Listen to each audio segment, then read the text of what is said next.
Hi guys. So I did this pretty ombre set on my clients. I used Valentino. I'll put down the name of the acrylic, the caption. I can't really remember the name, but it's one of their pastel colors. And then I used their cover acrylic called Prettiest Pink. For the blends. So here I'm applying the lilac color at the tip of, or at the beginning of where the tip connected with her natural nails, and I'm trying to pat my product down. So I think there's a video where I posted on TikTok how you can control your products, how to pick products and all that, so you can just check for that. So now after putting the lilac acrylic, now I'm going with my prettiest pink, and I'm blending it and allowing gravity to also work for me. If you notice, I place my client's finger down, like the finger is always down, so that gravity can do the work for me, so that my product does not flood. So here I'm blending, then I made a mistake going back to the lilac again. Okay, so I'll pick another product here, another for the cuticle, and then definitely you have to seal the cuticle so that there won't be any lifting. You just seal it nicely so it's flushed into the cuticle, and then I blend it into the previous acrylic that was there before. Look at how pretty this application is. Okay, so the next thing I'll do is going with my clear. So when I do ombre, most times I don't like to use like a lot of product. I just use the blending and the product at the tip. I just use little, and then I go in with my clear to encapsulate. And if my product needs more, the nails need more products, I just use the clear to fill up any space that is flat or that needs more product. So I just use clear to do whatever I have to do. I don't go in with the colored acrylic to fill up anywhere. I just use my clear.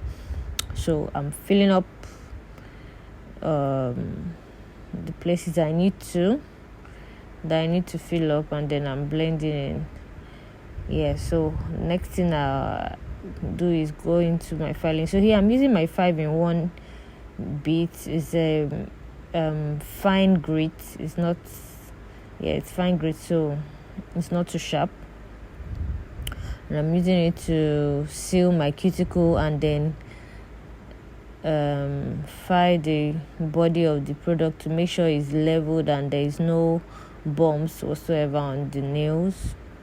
As you can see,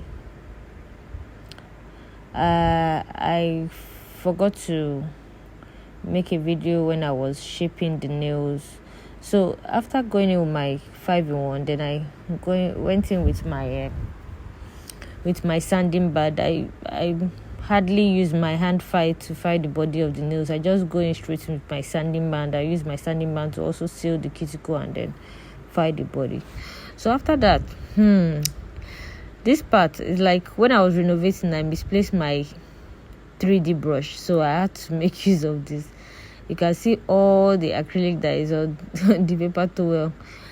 I spent like so many, can't even count how long I spent on this 3D, because the brush is actually not a 3D brush, but I was just trying my best to just make it look. My clients was not even aware. My own is just to make sure that I get the job done, you understand? So look at how the brush was separating at that part there, but I have to get another one.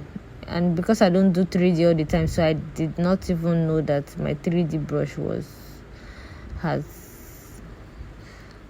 gotten misplaced. So this brush here, it showed me pepper.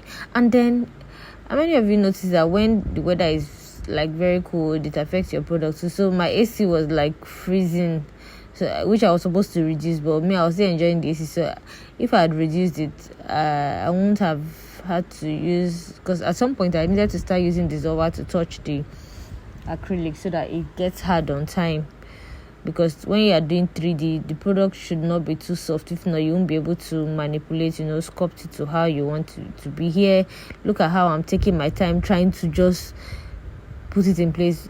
While I'm doing that, I'm also blowing air into it so that it just get dried on time, and I'm tapping it with a bit of dissolver so that it can get hard on time. So finally I was able to finish it, and look at the results.